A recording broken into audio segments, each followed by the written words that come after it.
Welcome to A Slob Comes Clean, the podcast. I'm Dana K. White. I blog over at aslobcomesclean.com. That's where I share my personal deslobification process. As I figure out ways to keep my own home under control, I share the truth about cleaning and organizing strategies that actually work in real life for real people.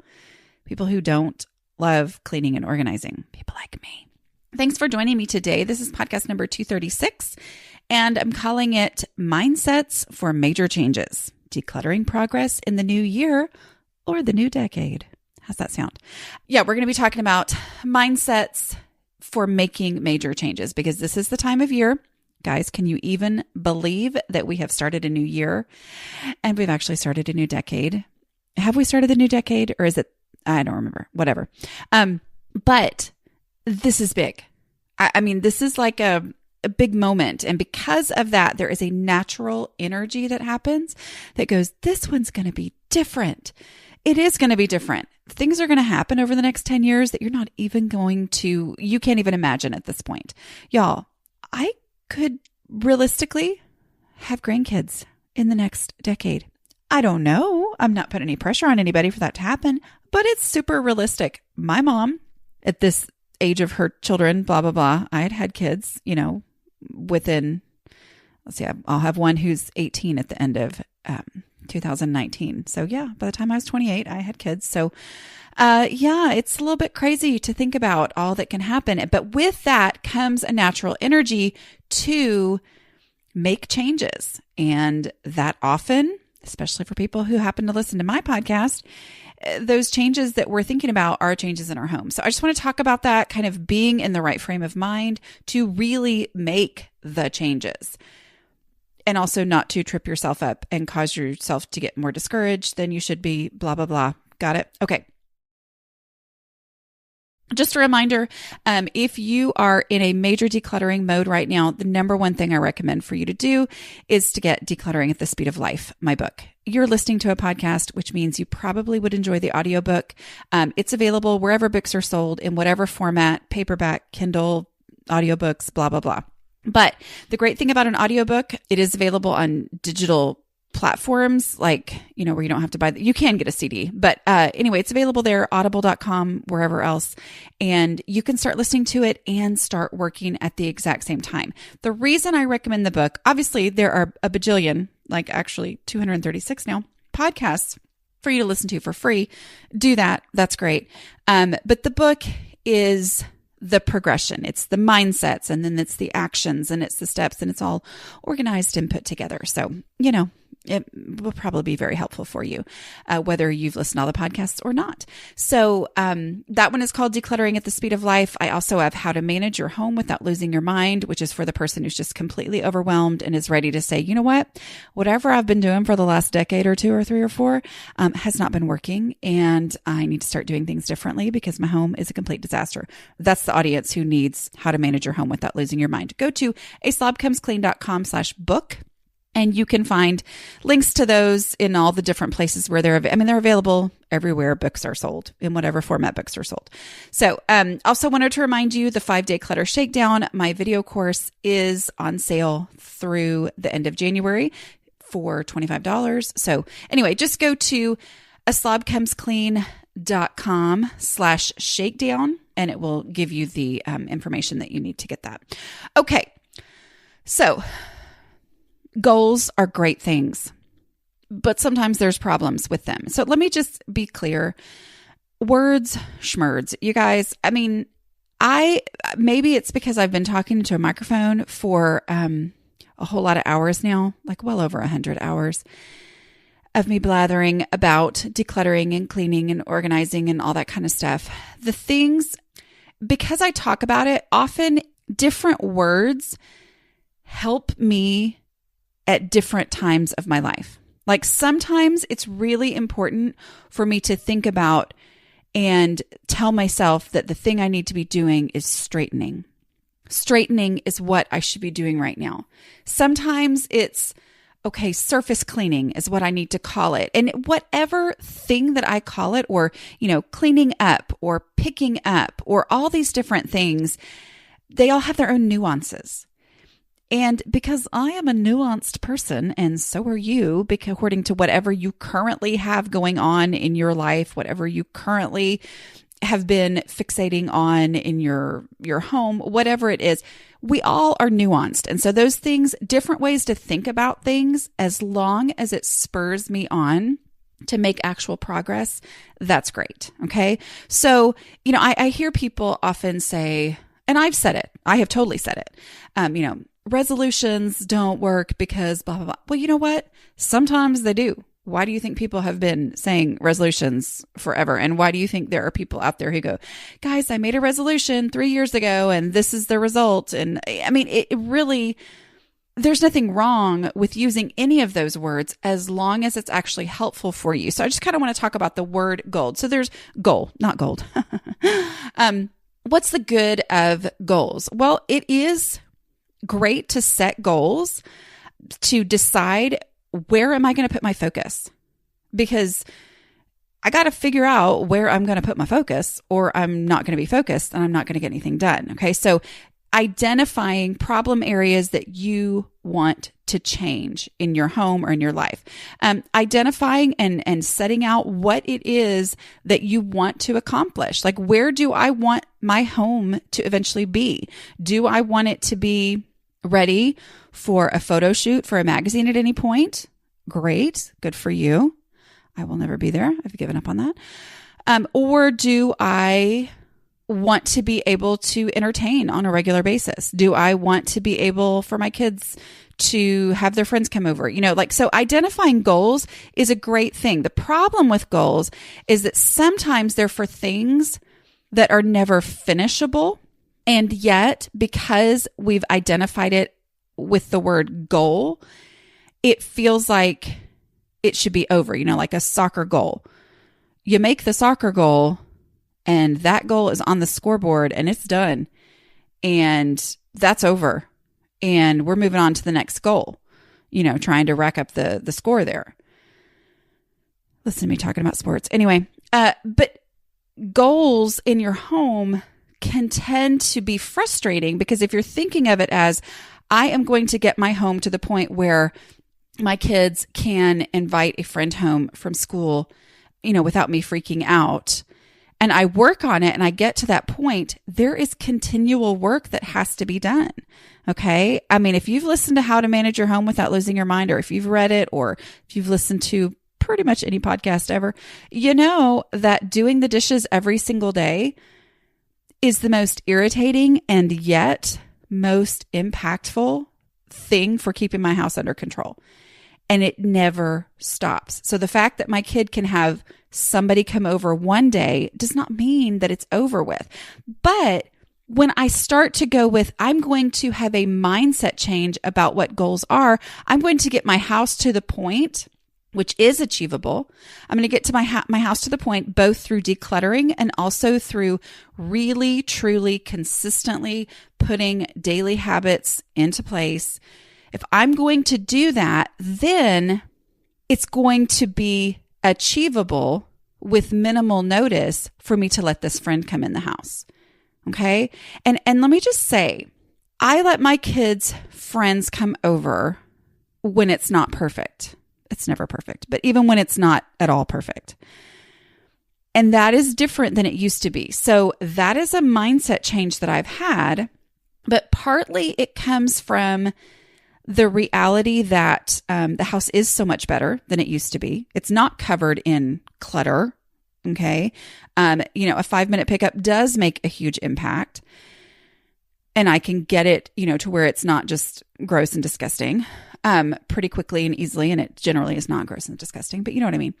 I'm able to get it ready for somebody to be able to come over. But I've also changed my mentality that nobody's house is perfect. I'm sure there are people who actually are, but most people's houses are not perfect. Mine is not perfect. And I know now, because I've got a whole lot of people following me online, that there's a lot of people whose houses aren't perfect. Okay.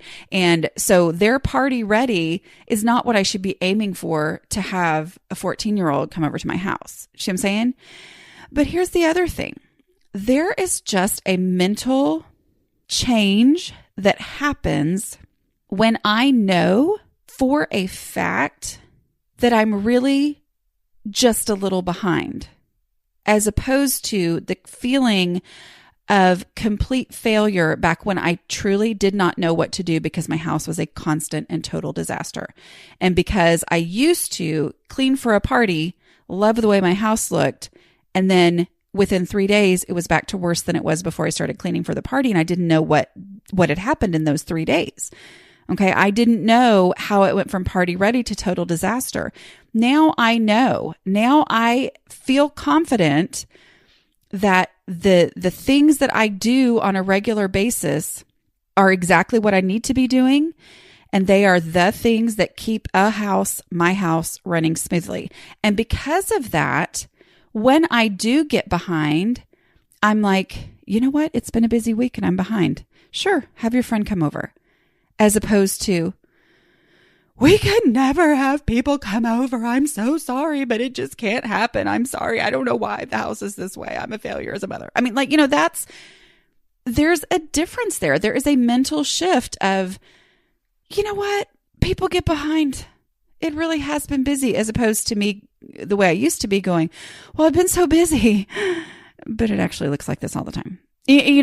Like knowing that there is an actual ground zero, my house, this is the way it really is supposed to look. And yes, it gets out of control, but it's not like we don't even know how it's supposed to look. Anyway, I feel like I'm rambling. I'm going to keep going. Welcome to 2020, everybody. All right. The thing is, you want to make goals? Great. Make them. You want to make resolutions? Awesome. Make them. You want to make a checklist? Go for it. As long as you're making progress. Okay. Either because of the goals or in spite of the goals or whatever, as if they give you the place to go and then you start aiming toward that and you forget what the goal ever was, but you're making progress. Awesome. You're making progress. Okay. The thing I have to be careful of is goal setting worksheets that I put a whole lot of time and energy into creating the goal and writing it out and making a plan. And then the energy that I needed to actually get the stuff done is depleted because of all the time and energy I spent making a plan. And then I get overwhelmed looking at the big old plan that I made that seemed so logical when I wrote it down. But now that I look at it as a whole, it's completely overwhelming and I'm not sure I'll ever really actually get to the end of that. And so what's the point? That's my mentality I have to fight against. So as long as you have progress, great. So we're going to talk about some specific mindset changes to go into this new decade. Is it a decade? Because here's the reason I say that. Is it that 2020 is like the end of this decade and then 2021 technically starts it? The only reason I say that is I remember Y2K. I remember with, the year two, not with the whole computer thing, but like I remember when we had the new millennium, I can remember people saying, well, actually it's not the new millennium until blah, blah, blah. But I never paid attention because it wasn't interesting to me. But as I'm saying it now, I'm thinking somebody's going to know that I'm wrong. So just know that I know that I could be wrong and that I actually don't care enough to figure it out. And that's fine because guess what? Time keeps on a ticking. All right. So number one mindset change that I recommend, and so many of you guys have experienced the success from this, and I hear from you all the time. This was the turning point for me. And I still have to remind myself of it. And it's the reason I'm still reminding you of it, even though you know it. If you've listened to other podcasts, you know this. But I'm just telling you guys, I have to remind myself. So here we go. Declutter instead of organize. Decluttering and organizing are not the same thing. They are not equivalents. They are not even something really smart I was going to say that I just forgot. But I'm going to keep talking like I really know what I'm saying. But anyway, decluttering and organizing are not the same thing. They feel like the same thing. And unfortunately, this is where I feel like these word distinctions are really important. We talked before about sometimes I have to look at it this way. Sometimes I have to look at it this way. It doesn't matter as long as I'm making progress. Well, let me tell you that I started making progress when I realized decluttering and organizing are not the same thing. Organizing is problem solving. Problem solving is overwhelming. Problem solving allows me to sit down and write out a plan. Meanwhile, the space is not looking any better. And then I look up from the paper where I'm writing out a plan and I look over there and it is just so stinking overwhelming because there's so much stuff in it. Okay. Organizing is putting things in certain places where it's going to make my life easier for it to be in this certain place. But here's the truth. If I keep more in a space than I personally have the ability to keep under control, if it's more than I can handle, I have too much stuff in that space, and no organizing solution is ever going to help. So what I have to do is I have to, actually have to declutter. Get stuff out of there until it's at a point where it stays under control easily. Okay. And so when I separate those two things and I go, decluttering is getting rid of stuff, organizing is problem solving. Once I separate those two things, then I allow myself to just declutter. I give myself permission. I am not going to worry about getting organized. And that takes a huge weight off of my soul and my mind. And I'm like, okay, oh, good. I don't have to think that far ahead. All I have to do is just get rid of stuff that doesn't need to be in this space. And as I get the stuff out of that space that doesn't need to be there, the space looks more organized. It functions more organized. It feels more organized. I can use that space because I can see and then get to, without moving a bunch of stuff around, the thing that I actually need in that space. So a decluttered space, providing, being a space where I can get to things and reach them and find them when I need them. Yeah, that's what my whole goal in being organized was anyway, right?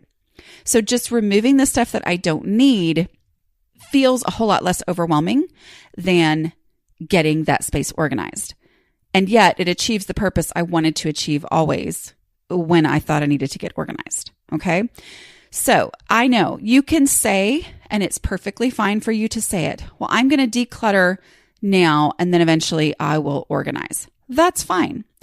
But you might be like me, who totally thought that for the first 2 years of my deslobification process. I really thought, okay, that's what I'm doing. I'm too overwhelmed to even organize. I'm just going to declutter. How lame am I? Not knowing that that was actually the thing that was going to make the biggest impact over time. Thinking I will get organized eventually once I've decluttered.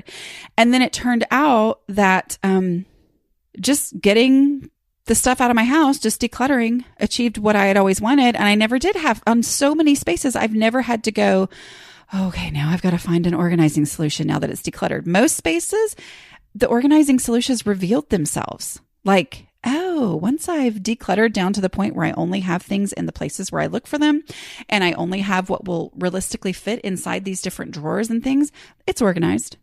And yes, over time, I do find little solutions that help a lot. But I'm just telling you, you will make so much more progress. If you're overwhelmed with the stuff in your house, you're going to make a whole lot more progress if you will give yourself permission to declutter and not get organized. Okay. Use the energy of this week. If you're listening to this right now, I think this is coming out on January 2nd. I'm not sure. But if you're listening to this right now, this week, this month, where everybody's talking about it and you're like, a fresh start, I don't have to go back to work until whenever, I'm going to use this time well. Use that focus and that time to actually get things out of your house. Okay. So decide that, at the end of every day, or maybe first thing in the morning, taking whatever, I decluttered yesterday, getting that stuff actually out of the house, using that energy to get it out of the house. Because here's the thing. Once it is gone, it frees your brain. It helps your brain relax to feel like, oh, wow, there really is less stuff in my house. I never have to think about that item again. I never have to look at it again. It's over. It might have felt like I was ripping off a Band-Aid because I was like, well, do I really? But it's gone and it's gone. And oh, well, what can I do now? And I move on from there. So use this energy to say, I'm going to actually get things out of my house. Use the natural opportunities now that you've put away Christmas stuff, if you are still putting away Christmas stuff, let's just be honest, a lot of us are, use the natural opportunities of this week to purge, as you put new things into their home, as you decide where their home is according to the first decluttering question, which is, if I needed this item, where would I look for it first? Okay. As I have that item go to its real home, because it's the first place where I would look for it. And sometimes if it's a brand new thing you've never had before and you're not ready to, you're like, yes, I do want to keep this, but I don't know. Just guess, do your best. All right. Because you can always declutter it later if you end up never using it over the course of the year or whatever.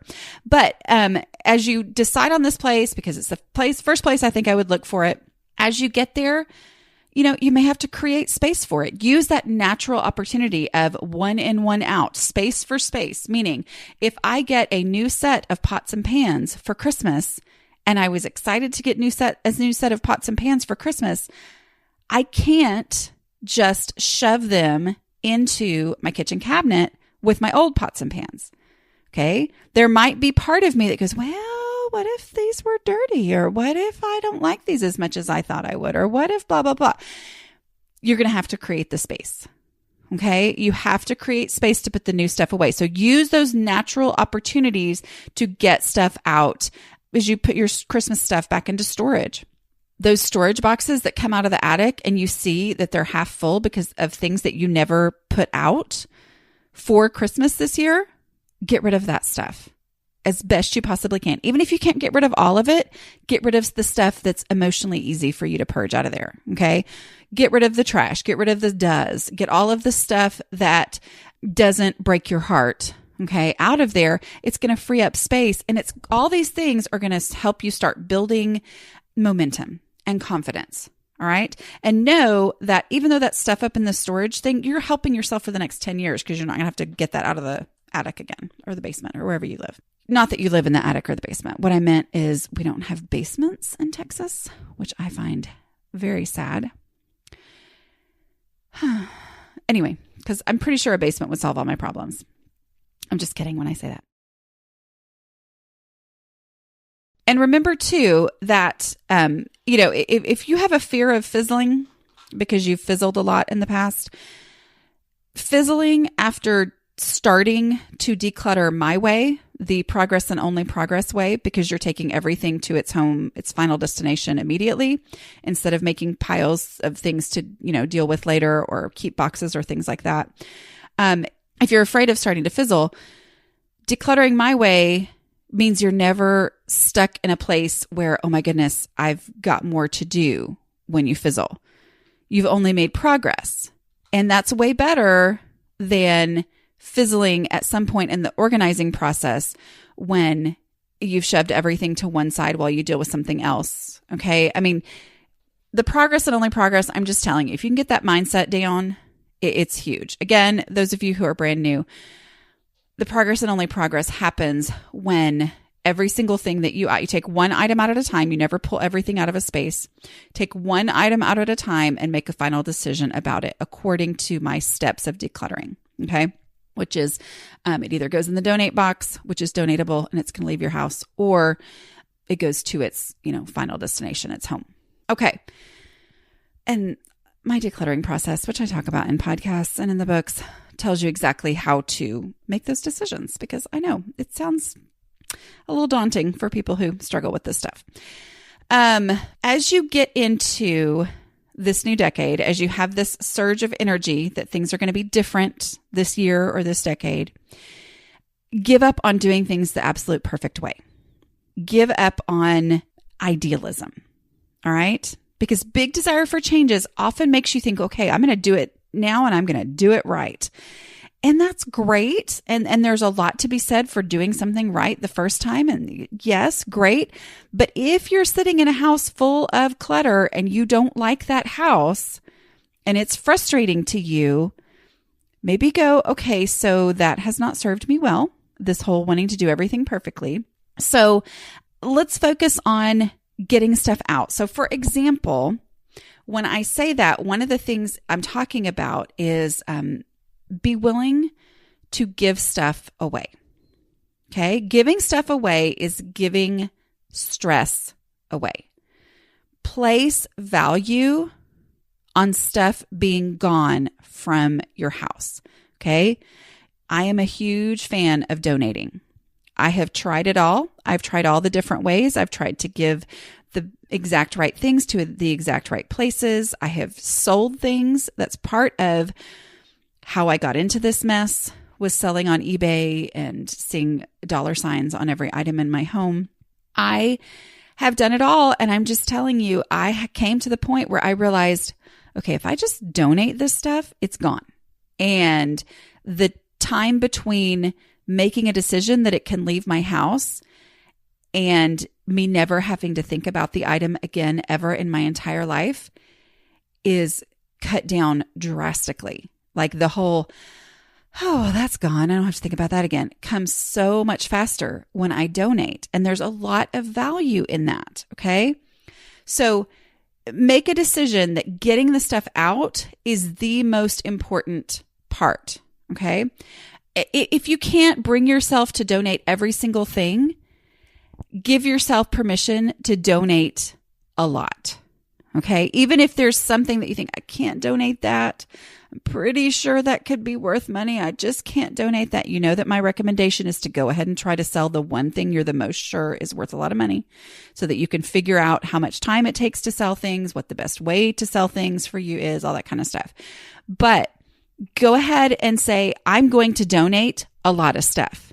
Even though I can't bring myself to donate everything, I'm going to give myself permission to donate a lot of things. Because here's part of the thing is sometimes this mindset comes in of, well, if I'm going to learn how to sell this crystal salt and pepper shaker set that my grandma always said was, really, really valuable. If I'm going to learn how to sell that anyway, I maybe should just keep all this stuff around so that once I figure out how to sell things on eBay or wherever, then I'll be able to go through and try to sell this stuff too, even though you know in your heart of hearts that it's really probably not as valuable. Okay. So give yourself permission to donate, even if you can't donate everything, to donate. Because the goal is to get things actually out of the house. Stop worrying about also the perfect way to give things away. I get it. I totally get it. And this really gets some people worked up on the internets. Most of y'all know me, and most of y'all understand how I feel about this. But I donate to the place that does not make me sort it all out.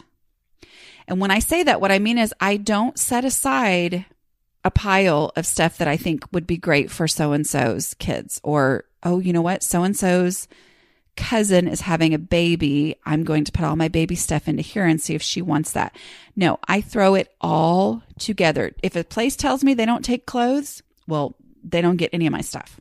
I only donate to places that take everything. Now, there is a little clothing donation place across from where I take my other stuff.